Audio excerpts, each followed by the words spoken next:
Bonjour à tous, nous parlons dans cette vidéo de fonctions polynômes. Alors on va d'abord voir ensemble la définition. Donc soit a, b et c, trois réels, avec a différentes 0. La fonction f définie sur R par f de x est égal à ax carré plus bx plus c est appelée fonction polynôme du second degré. Donc toute fonction qui peut s'écrire de cette manière-là, ax carré plus bx plus c, c'est une fonction polynôme. Alors je vous donne un exemple, 7x carré moins 6x plus 4, c'est une fonction polynôme. Donc c'est une fonction polynôme du second degré puisque la puissance la plus haute, là, ici, c'est 2. Donc en fait, le a, on le voit ici, c'est égal à 7. Le b, c'est égal à moins 6. Et le c, c'est égal à 4. Alors parlons maintenant des variations d'une fonction polynôme en général. Voilà, donc regardez ce qui s'affiche à l'écran.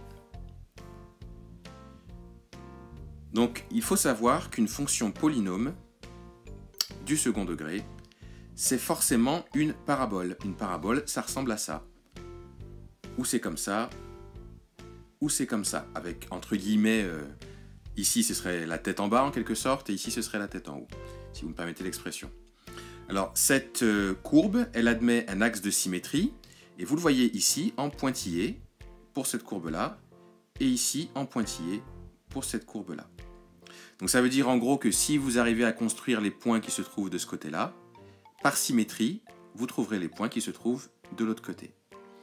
De même pour cette courbe ici, qui est aussi une parabole évidemment. Si vous construisez les points qui se trouvent de ce côté, par symétrie, vous aurez les points de ce côté-là. Alors le sommet de cette parabole, il est sur l'axe de symétrie. Et vous le voyez ici. Là ici, c'est ce qu'on appelle le sommet. Même si c'est entre guillemets la tête en bas, on appelle ça un sommet. Et ici, c'est aussi le sommet. Ce sommet, il a deux coordonnées, alpha et bêta. Attention, ça ressemble à un A, mais ce n'est pas un A. Hein. Ici, c'est un alpha. Alpha et bêta. Donc, alpha, vous le voyez, c'est précisément à l'endroit où se trouve l'axe de symétrie. Et puis bêta, et on le verra dans une autre vidéo comment trouver précisément les coordonnées du sommet. Mais bêta, en fait, c'est f de alpha. F de alpha.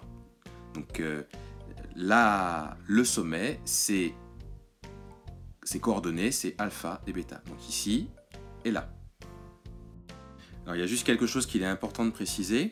À quel moment la courbe, elle a cette apparence-là, entre guillemets la tête vers le bas, et cette apparence-là, la tête vers le haut?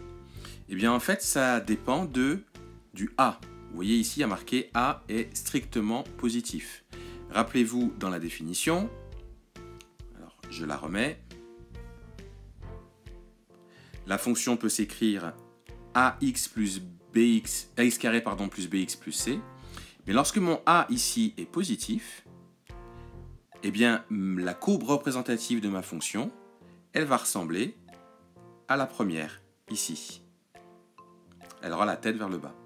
Par contre, quand mon A est négatif, eh bien, elle aura la tête vers le haut, si vous me permettez l'expression. Donc, là, au niveau du sommet, la fonction va atteindre un minimum. C'est pour ça qu'on dit que f de alpha, c'est le minimum. Je vous rappelle que f de alpha, alpha étant ici, f de alpha, c'est le nombre qui se trouve là sur l'axe des ordonnées, ici. Donc ça, ce sera le minimum de la fonction. Et pour le cas où A est plus petit que 0, donc ici, eh bien la courbe va atteindre un maximum à f de alpha. Donc vous voyez ici, c'est entre guillemets le point le plus haut, c'est bien celui-là, le sommet, et son ordonnée, c'est f de alpha. Alors du coup, une propriété à connaître, importante. On considère la fonction f, fonction polynôme du second degré, telle que f de x est égal à ax carré plus bx plus c. S de coordonnées alpha, bêta, comme on l'a dit tout à l'heure, c'est le sommet. Donc vous voyez que cette courbe, elle peut avoir deux têtes, entre guillemets, ou elle est comme ça, ou elle est comme ça. Donc qu'est-ce qu'il faut retenir, qu'est-ce qu'il faut savoir? Bien, ce sont ces deux idées. Si A est strictement positif, donc c'est cette courbe-là, f est décroissante sur moins l'infini alpha, puis croissante sur alpha plus l'infini. Donc on regarde à quoi ça ressemble. Sur cette courbe-là, on voit bien que la fonction est décroissante ici sur moins l'infini jusqu'à alpha, et elle est croissante à partir de alpha plus l'infini jusqu'à plus l'infini. Par contre, si a est strictement négatif, c'est ce cas-là, bien là c'est le contraire. La courbe va être, ou la fonction va être croissante sur moins l'infini alpha, et par contre décroissante sur alpha plus l'infini. Alors je vous donne un exemple pour illustrer tout cela. On considère la fonction g définie sur R par g de x est égal à moins x carré plus 10x moins 3. Il manque un petit carré là, hein. Vous le rajouterez s'il le faut. Donc ici on voit que a est négatif, a est égal à moins 8, on le voit là. Donc a est négatif, ce qui veut dire qu'on se trouve dans le cas 2. On sait donc que notre fonction elle est tout d'abord croissante, puis décroissante. Alors comme je le disais tout à l'heure, on verra dans une autre vidéo comment trouver le fameux alpha et le fameux bêta qui correspondent aux coordonnées du sommet. Donc en tout cas, voilà ce qu'il faut savoir par rapport, en tout cas au début, par rapport aux fonctions polynômes du second degré. Dernière chose que l'on va voir ensemble, c'est le tableau de variation. Voilà. Alors, le tableau de variation est ici.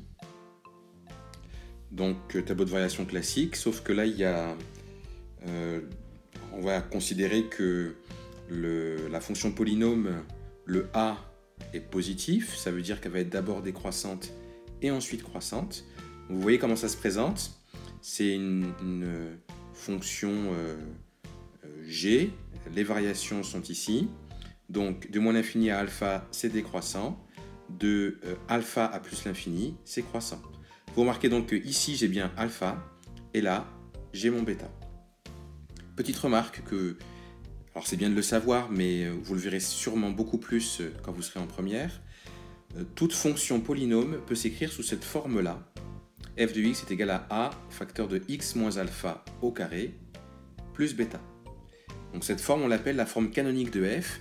En fait, c'est une manière différente d'écrire la fonction polynôme qui permet de trouver alpha et bêta, ici, assez plus rapidement, on va dire. Mais ce n'est pas quelque chose que l'on va faire réellement beaucoup ensemble. Donc je répète aussi que le point S de coordonnées alpha, bêta, c'est le sommet de la parabole. Et voilà.